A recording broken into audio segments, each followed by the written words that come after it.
अध्याय 2 का श्लोक 31 स्वधर्मम अपि च अवेक्ष्य न विकम्पितुम अर्हसि धम्र्यात् हे युधात् श्रेय अन्यत् क्षत्रियस्य न विद्यते। अनुवाद च तथा स्वधर्मम अपनी शास्त्र अनुकूल धार्मिक पूजाओं को अवेक्ष्य देखकर अपि भी तू विकम्पितुम भय करने न अर्हसि योग्य नहीं है हे, क्योंकि क्षत्रियस्य क्षत्रिय के लिए धम्र्यात् धर्मयुक्त युधात् युद्ध से बढ़कर अन्यत दूसरा कोई श्रेय कल्याणकारी कर्तव्य न नहीं विद्यते जाना जाता है। हिंदी तथा अपनी शास्त्र अनुकूल धार्मिक पूजाओं को देखकर भी तो भय करने योग्य नहीं है, क्योंकि क्षत्रिय के लिए धर्मयुक्त युद्ध से बढ़कर दूसरा कोई कल्याणकारी कर्तव्य नहीं जाना जाता है। विशेष गीता प्रेस गोरखपुर से प्रकाशित गीता अध्याय 10 श्लोक 17 में विद्याम का अर्थ जानना अर्थात जानू किया है। अध्याय 2 का श्लोक 32 यदृच्छया च उत्पन्नम स्वर्गद्वारम अपावृतम सुखिनः क्षत्रिया पार्थ लभते युद्धम ईदृशम। अनुवाद पार्थ हे पार्थ, यदृच्छया अपने आप उत्पन्नम प्राप्त हुए च और अपावृतम खुले हुए स्वर्गद्वारम स्वर्ग के द्वार रूप ईदृशम इस प्रकार के युद्धम युद्ध को सुखिना भाग्यवान क्षत्रिया क्षत्रिय लोग ही लभते पाते हैं। हिंदी हे पार्थ, अपने आप प्राप्त हुए और खुले हुए स्वर्ग के द्वार रूप इस प्रकार के युद्ध को भाग्यवान क्षत्रिय लोग ही पाते हैं। अध्याय 2 का श्लोक 33 अथ चेत त्वम इमं धम्रियम संग्रामम न करिष्यसि तथा स्वधर्मम कीर्तिम च हित्वा पाप अवाप्स्यसि। अनुवाद अथ किंतु त्वम तु इमं इस धम्रियम धार्मिकता युक्त चेत ज्ञान के आधार से संग्रामम युद्ध को न नहीं करिष्यसि करेगा तथा वही स्वधर्मम स्वधर्म च और कीर्तिम कीर्ति को हित्वा खोकर पाप को अवाप्स्यसि प्राप्त होगा। हिंदी किंतु तू इस धार्मिकता युक्त ज्ञान के आधार से युद्ध को नहीं करेगा, वही स्वधर्म और कीर्ति को खोकर पाप को प्राप्त होगा। अध्याय 2 का श्लोक 34 अकीर्तिम च अपि भूतानि कथयिष्यन्ति ते अव्ययम संभावितस्य च अकीर्ते मरणात् अतिरिच्यते।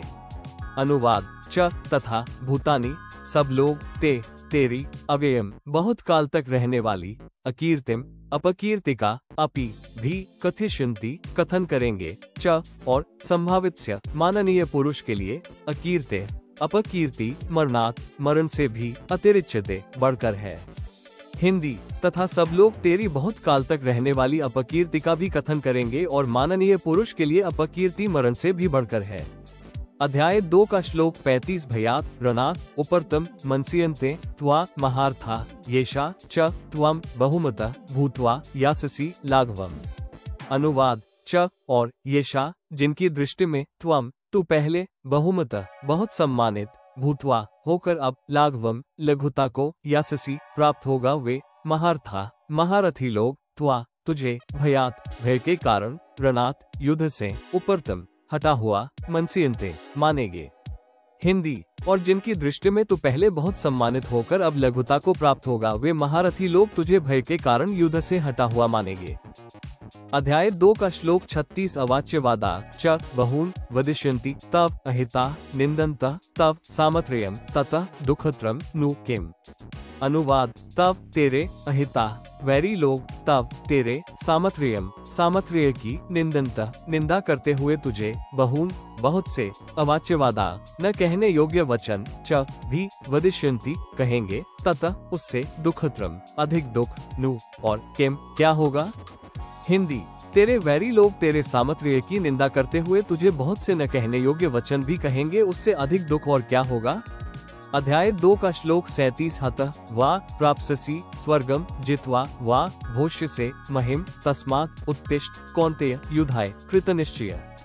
अनुवाद वा या तो तू युद्ध में हतः मारा जाकर स्वर्गम स्वर्ग को प्राप्स्यसि प्राप्त होगा वा अथवा संग्राम में जितवा जीतकर महिम पृथ्वी का राज्य भोष्य से भोगेगा। तस्मात् इस कारण कौन्तेय हे अर्जुन तू युद्धाय युद्ध के लिए कृतनिश्चय निश्चय करके उत्तिष्ठ खड़ा हो जा।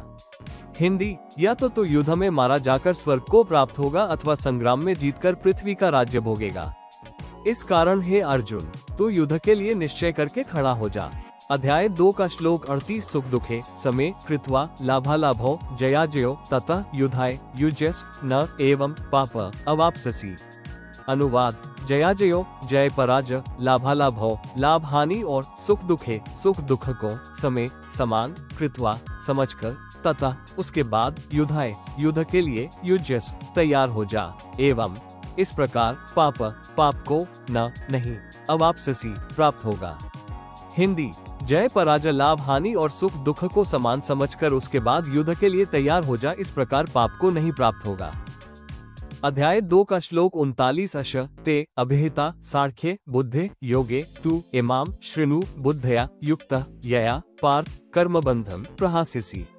अनुवाद पार्थ हे पार्थ, अश ये बुद्धे ज्ञानवाणी ते तेरे लिए सार्ख्य ज्ञान योग के विषय में अभिहिता कही गई, तू और अब तू इमाम इसको योगे योग के विषय में शृणु सुन यया जिस बुद्धया बुद्धि से युक्त हुआ तू कर्म बंधन कर्मों के बंधन को प्रहास्यसि भली भांति त्याग देगा यानी सर्वथा नष्ट कर डालेगा।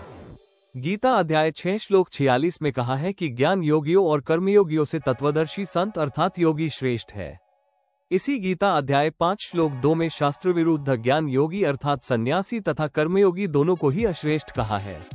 हिंदी हे पार्थ, ये ज्ञानवाणी तेरे लिए ज्ञान योग के विषय में कही गई और अब तू इसको योग के विषय में सुन। जिस बुद्धि से युक्त हुआ तू कर्मों के बंधन को भली भांति त्याग देगा यानी सर्वथा नष्ट कर डालेगा। गीता अध्याय 6 श्लोक 46 में कहा है कि ज्ञान योगियों और कर्मयोगियों से तत्वदर्शी संत अर्थात योगी श्रेष्ठ है। इसी गीता अध्याय 5 श्लोक 2 में शास्त्र विरुद्ध ज्ञान योगी अर्थात सन्यासी तथा कर्मयोगी दोनों को ही अश्रेष्ठ कहा है।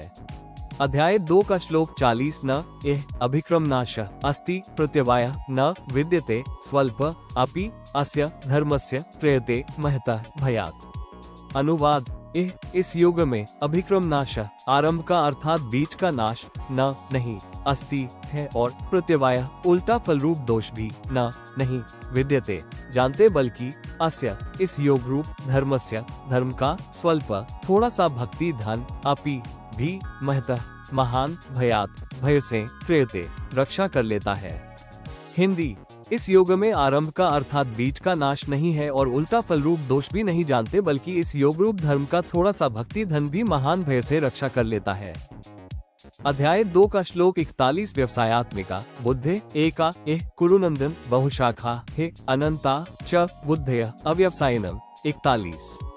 अनुवाद कुरुनंदन हे अर्जुन, इस युग में व्यवसायात्मिका निश्चयात्मिका बुद्धि व ज्ञानवाणी एक ही होती है किंतु अव्यवसायिनम अस्थिर विचार वाले विवेकहीन सकौम मनुष्यों की बुद्धियां अर्थात ज्ञान विचारधाराएं है निश्चय ही बहुशाखा बहुत भेदों वाली च और अनंता अनंत होती है।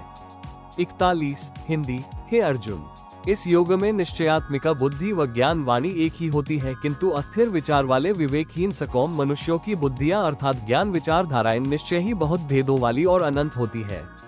अध्याय 2 का श्लोक 4-2, 4-3, 4-4 याम इमाम पुष्पिताम वाच्यम प्रवदन्ति अविपश्चिता वेदवाद्रता पार्थ न अन्यत अस्ति इति वादिना 42।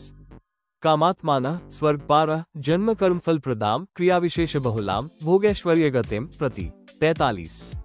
भोगैश्वर्य प्रसक्तानाम तया अपहृत चेतसम व्यवसायात्मिका बुद्धे समाधौ न विधीयते 44।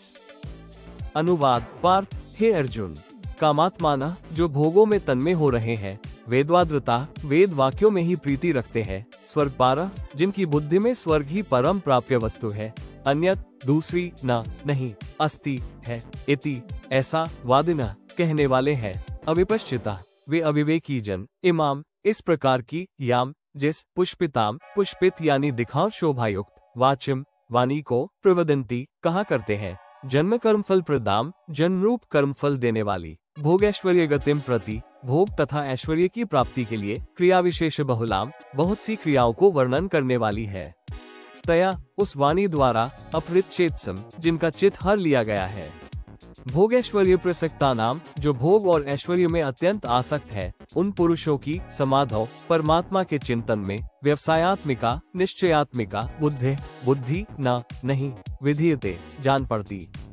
हिंदी।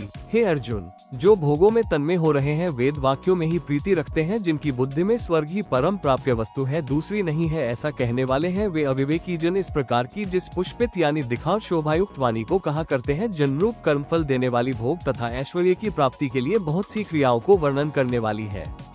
उस वाणी द्वारा जिनका चित्त हर लिया गया है, जो भोग और ऐश्वर्य में अत्यंत आसक्त है, उन पुरुषों की परमात्मा के चिंतन में निश्चयात्मिका बुद्धि नहीं जान पड़ती।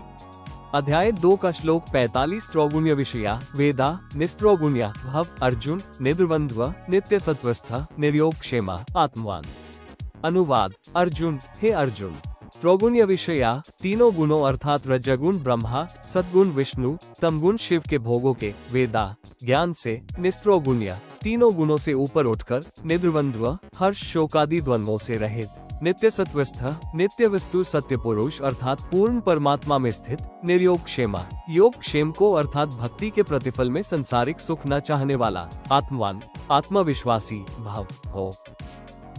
हिंदी। हे अर्जुन, तीनों गुणों अर्थात रजगुण ब्रह्मा, सद्गुण विष्णु, तमगुण शिव के भोगों के ज्ञान से, तीनों गुणों से ऊपर उठकर, हर्ष शोकादि द्वंद्वों से रहित, नित्य वस्तु सत्य पुरुष अर्थात पूर्ण परमात्मा में स्थित, योग क्षेम को अर्थात भक्ति के प्रतिफल में संसारिक सुख न चाहने वाला, आत्मविश्वासी हो। अध्याय 2 का श्लोक 46। यावान अर्थ उद्पाने सर्वतः संप्लुतोदके तावान सर्वेषु वेदेषु ब्राह्मणस्य विजानता। अनुवाद। सर्वतः सब ओर से, संप्लुतोदके परिपूर्ण जलाशय के प्राप्त हो जाने पर, उद्पाने छोटे जलाशय में मनुष्य का, यावान जितना अर्थ प्रयोजन रहता है पूर्ण परमात्मा को, विजानता तत्व से जानने वाले, ब्राह्मणस्य विद्वान का, सर्वेषु समस्त, वेदेषु ज्ञानों में, तावान उतना ही प्रयोजन रह जाता है। हिंदी। सब ओर से परिपूर्ण जलाशय के प्राप्त हो जाने पर छोटे जलाशय में मनुष्य का जितना प्रयोजन रहता है, पूर्ण परमात्मा को तत्व से जानने वाले विद्वान का समस्त ज्ञानों में उतना ही प्रयोजन रह जाता है।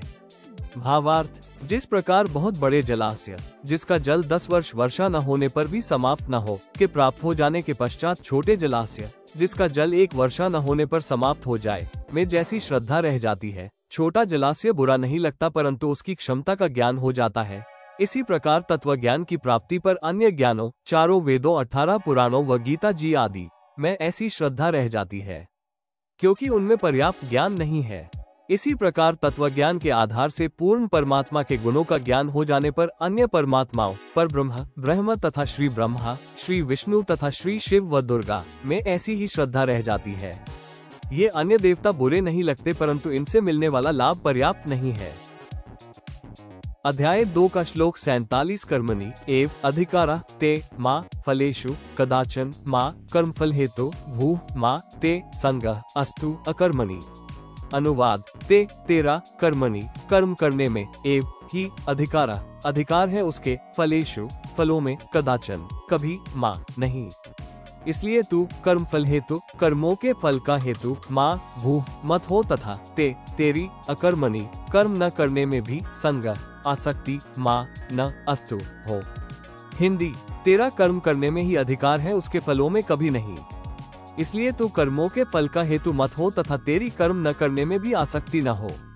अध्याय 2 का श्लोक 48। योगस्थ कुरु कर्माणि संगम त्यक्त्वा धन गुणा जय सिद्धे सिद्धियों सम भूत्वा समत्वम योग उच्यते। अनुवाद। धनजय, हे धनजय, संगम तू आसक्ति को त्यक्त्वा त्याग कर तथा सिद्धे सिद्धियों सिद्धि और असिद्धि में समान बुद्धि वाला, भूत्वा होकर, योगस्थ शास्त्रानुकूल भक्ति योग में स्थित हुआ, कर्माणि शास्त्र विधि अनुसार भक्ति कर्तव्य कर्मों को, कुरु कर, समत्वम एक रूप ही, योग अर्थात वास्तविक भक्ति, उच्यते कहलाता है। हिंदी। हे धनजय, तू आसक्ति को त्याग कर तथा सिद्धि और असिद्धि में समान बुद्धि वाला होकर शास्त्रानुकूल भक्ति योग में स्थित हुआ, शास्त्र विधि अनुसार भक्ति कर्तव्य कर्मों को कर एक रूप ही योग अर्थात वास्तविक भक्ति कहलाता है। अध्याय 2 का श्लोक 49। दूरेण हे अवरम कर्म बुद्धियोगात् धनजय बुद्धौ शरणम अन्विच्छ कृपणा फलहेत्व। अनुवाद। बुद्धियोगात् अपने आप निकाला भक्ति मार्ग का निष्कर्ष अर्थात मनमाना आचरण अर्थात अपनी बुद्धियोग से, कर्म भक्ति कर्म, दूरेण अत्यंत ही, अवरम निम्न श्रेणी का है, इसलिए धन गुना जय, हे धन गुना जय, तू बुद्धो एक पूर्ण परमात्मा का ज्ञान देने वाले संत की शरण अन्विच्छ ढूंढ अर्थात तत्वदर्शी संतों द्वारा बताया एक पूर्ण प्रभु की भक्ति साधन का ही आश्रय ग्रहण कर हे, क्योंकि फल के हेतु बनने वाले कृपणा अत्यंत दीन है। हिंदी अपने आप निकाला भक्ति मार्ग का निष्कर्ष अर्थात मनमाना आचरण अर्थात अपनी बुद्धि योग से भक्ति कर्म अत्यंत ही निम्न श्रेणी का है। इसलिए हे धन गुणा जय, तो एक पूर्ण परमात्मा का ज्ञान देने वाले संत की शरण ढूंढ अर्थात तत्वदर्शी संतों द्वारा बताया एक पूर्ण प्रभु की भक्ति साधन का ही आश्रय ग्रहण कर, क्योंकि फल के हेतु बनने वाले अत्यंत दीन है। अध्याय 2 का श्लोक 50 बुद्धियुक्त जहाति उभे सुकृत दुष्कृते तस्मात् योगाय युज्यस योग कर्मसु कौशलम। अनुवाद बुद्धियुक्त संबुद्धियुक्त अर्थात तत्वदर्शी संत द्वारा बताया वास्तविक एक रूप शास्त्र अनुकूल भक्ति मार्ग पर लगा साधक पुरुष सुकृत दुष्कृते अच्छे कर्म जैसे मनमानी पूजाएं जो सुकृत मानकर कर रहा था या मेरे बताए मार्ग अनुसार ओम का जाप व यज्ञ आदि पुण्य करता था, उस पुण्य को तथा बुरे कर्म जैसे मांस मदिरा तंबाकू आदि नशीली वस्तुओं के सेवन रूपी दुष्कर्म पाप इन उभे दोनों को इसी लोक में अर्थात काल लोक में जहाती त्याग देता है अर्थात जैसे पूर्ण संत कहता है वैसे ही करता है। तस्मात् इसलिए तू योगाय शास्त्र विधि अनुसार साधना अर्थात समत्व रूप योग में युज्यस लग जाइए। योग तत्वदर्शी संत द्वारा बताया भक्ति मार्ग ही कर्मसु भक्ति कर्मों में कौशलम कुशलता है अर्थात बुद्धिमत्ता है। कोष्टक हिंदी संबुद्धियुक्त अर्थात तत्वदर्शी संत द्वारा बताया वास्तविक एक रूप शास्त्र अनुकूल भक्ति मार्ग पर लगा साधक पुरुष अच्छे कर्म जैसे मनमानी पूजाएं जो सुकृत मानकर कर रहा था या मेरे बताए मार्ग अनुसार ओम का जाप व यज्ञ आदि पुण्य करता था, उस पुण्य को तथा बुरे कर्म जैसे मांस मदिरा तंबाकू आदि नशीली वस्तुओं के सेवन रूपी दुष्कर्म पाप इन दोनों को इसी लोक में अर्थात काल लोक में त्याग देता है अर्थात जैसे पूर्ण संत कहता है वैसे ही करता है। इसलिए तो शास्त्र विधि अनुसार साधना अर्थात समत्व रूप योग में लग ये तत्वदर्शी संत द्वारा बताया भक्ति मार्ग ही भक्ति कर्मों में कुशलता है अर्थात बुद्धिमत्ता है। यही प्रमाण गीता अध्याय 18 श्लोक 66 में है जिसमें कहा है कि मेरी सर्व धार्मिक पूजाओं को मेरे में त्याग कर उस पूर्ण परमात्मा की शरण में जा, तब मैं तुझे सर्व पापों से मुक्त कर दूंगा। अध्याय 2 का श्लोक 51 कर्मजम बुद्धियुक्ता हे फलम त्यक्त्वा मनीषिणः जन्मबन्धविनिर्मुक्ता पदम गच्छति अनाम्यम। 51 अनुवाद है क्योंकि बुद्धियुक्ता तत्वज्ञान के आधार से संबुद्धि से युक्त मनीषिणा ज्ञानी जन कर्मजम कर्मों से उत्पन्न होने वाले फल को त्यक्त्वा त्याग कर जन्मबंध विनिर्मुक्ता जन्म रूप बंधन से पूर्ण रूप से मुक्त हो। अनाम्यम अनामी अर्थात जन्म मरण रोग रहित पदम परम पद अर्थात सतलोक को गच्छति चले जाते हैं अर्थात पूर्ण मोक्ष को प्राप्त हो जाते हैं अर्थात जन्म मरण का रोग पूर्ण रूप से समाप्त हो जाता है। 51 हिंदी क्योंकि तत्वज्ञान के आधार से संबुद्धि से युक्त ज्ञानी जन कर्मों से उत्पन्न होने वाले फल को त्याग कर जन्म रूप बंधन से पूर्ण रूप से मुक्त हो। अनामी अर्थात जन्म मरण रोग रहित परम पद अर्थात सतलोक को चले जाते हैं अर्थात पूर्ण मोक्ष को प्राप्त हो जाते हैं अर्थात जन्म मरण का रोग पूर्ण रूप से समाप्त हो जाता है। अध्याय 2 का श्लोक 54 अर्जुन उवाच स्थित प्रज्ञस्य का भाषा समाधिस्थस्य केशव स्थिति किम प्रभाषित किम आसीत व्रजित किम। अनुवाद केशव हे केशव समाधिस्थस्य सहज समाधि में स्थित प्रज्ञस्य परमात्मा को प्राप्त हुए स्थिर बुद्धि पुरुष का क्या भाषा परिभाषा अर्थात लक्षण है।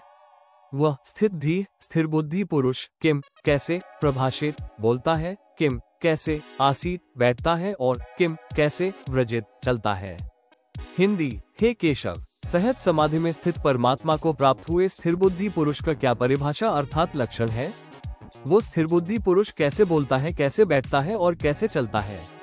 अध्याय 2 का श्लोक 55 भगवान उवाच प्रजहाति यदा कामा सर्वान् पार्थ मनोगतान् आत्मनि एव आत्मना तुष्टः स्थित प्रज्ञ तदा उच्यते।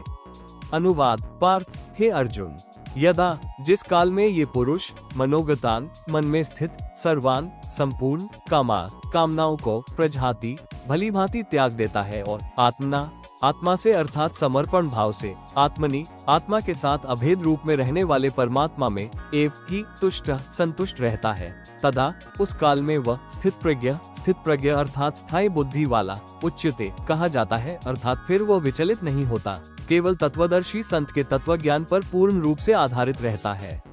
वह योगी है। हिंदी। हे अर्जुन, जिस काल में ये पुरुष मन में स्थित संपूर्ण कामनाओं को भलीभांति त्याग देता है और आत्मा से अर्थात समर्पण भाव से आत्मा के साथ अभेद रूप में रहने वाले परमात्मा में ही संतुष्ट रहता है, उस काल में वो स्थित प्रज्ञा अर्थात स्थायी बुद्धि वाला कहा जाता है। अर्थात फिर वो विचलित नहीं होता, केवल तत्वदर्शी संत के तत्वज्ञान पर पूर्ण रूप से आधारित रहता है, वह योगी है। अध्याय 2 का श्लोक 56। दुखेषु अनुद्विग्नम न सुखेषु विगतस्पृह वीतरागभय क्रोध स्थिति मुने उच्यते। अनुवाद। दुखेषु दुखों की प्राप्ति होने पर, अनुद्विग्नम न जिसके मन में उद्वेग नहीं होता, सुखेषु सुखों की प्राप्ति में, विगतस्पृह जो सर्वथा इच्छा रहित है, तथा वीतरागभय क्रोध जिसके राग भय और क्रोध नष्ट हो गए हैं, ऐसा मुनि अर्थात साधक, स्थिर बुद्धि उच्यते कहा जाता है। हिंदी। दुखों की प्राप्ति होने पर जिसके मन में उद्वेग नहीं होता, सुखों की प्राप्ति में जो सर्वथा इच्छा रहित है, तथा जिसके राग भय और क्रोध नष्ट हो गए हैं, ऐसा मुनि अर्थात साधक स्थिर बुद्धि कहा जाता है। अध्याय 2 का श्लोक 57। यह सर्वत्र अनभिस्नेहा तत् प्राप्य शुभाशुभम न अभिनंदति न द्वेष्टि तस्य प्रज्ञा प्रतिष्ठिता। अनुवाद। यह जो सर्वत्र अनभिस्नेहा स्नेह रहित हुआ, तत् उस शुभाशुभम शुभ या अशुभ वस्तु को प्राप्त होकर, न अभिनंदति प्रसन्न होता है, और न द्वेष्टि द्वेष करता है, तस्य उसकी प्रज्ञा बुद्धि प्रतिष्ठिता स्थिर है।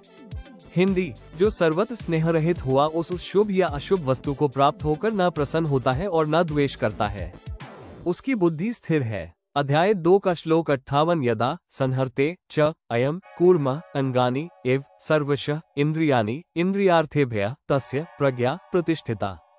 अनुवाद। च और जिस प्रकार कूर्म कछुआ सर्वशः सब ओर से अपने अगानी अंगों को एव जैसे समेट लेता है, वैसे ही यदा जब अयम ये पुरुष इंद्रियार्थेभ्यः इंद्रियों के विषयों से, इंद्रियाणि इंद्रियों को, संहरते सब प्रकार से हटा लेता है, तब तस्य उसकी प्रज्ञा बुद्धि प्रतिष्ठिता स्थिर है, ऐसा समझना चाहिए। हिंदी। और जिस प्रकार कछुआ सब ओर से अपने अंगों को जैसे समेट लेता है, वैसे ही जब ये पुरुष इंद्रियों के विषयों से इंद्रियों को सब प्रकार से हटा लेता है, तब उसकी बुद्धि स्थिर है, ऐसा समझना चाहिए। अध्याय 2 का श्लोक 59। विषया विनिवर्तन्ते निराहारस्य देहिनः रसवजम रस अपि अस्य परम दृष्ट्वा निवर्ते। अनुवाद। निराहारस्य इंद्रियों के द्वारा विषयों को ग्रहण न करने वाले, देहिनः पुरुष के भी केवल, विषया विकार, विनिवर्तन्ते निवृत्त हो जाते हैं, रसवजम आसक्ति निवृत्त नहीं होती, अस्य इस स्थिर बुद्धि वाले के, परम उत्तम दृष्टवा देखने अर्थात विकारों से होने वाली हानि को जानने वाले के, रस आसक्ति अपि भी निवर्ते निवृत्त हो जाती है। हिंदी। इंद्रियों के द्वारा विषयों को ग्रहण न करने वाले पुरुष के भी केवल विकार निवृत्त हो जाते हैं, आसक्ति निवृत्त नहीं होती। इस स्थिर बुद्धि वाले के उत्तम देखने अर्थात विकारों से होने वाली हानि को जानने वाले के आसक्ति भी निवृत्त हो जाती है। अध्याय 2 का श्लोक 60। यततः हे अपि कौन्तेय पुरुषस्य विपिश्चिता इंद्रियाणि प्रमाथीनि हरन्ति प्रसभम मनः। अनुवाद। कौन्तेय हे अर्जुन, हे क्योंकि प्रमाथीनि ये प्रमथन स्वभाव वाली, इंद्रियाणि इंद्रिया, यततः यतन करते हुए, विपिश्चिता बुद्धिमान, पुरुष के, मन को, अपि भी प्रसभम बलात् हरन्ति हर लेती है। हिंदी। हे अर्जुन, क्योंकि ये प्रमथन स्वभाव वाली इंद्रियां यतन करते हुए बुद्धिमान पुरुष के मन को भी बलात् हर लेती है।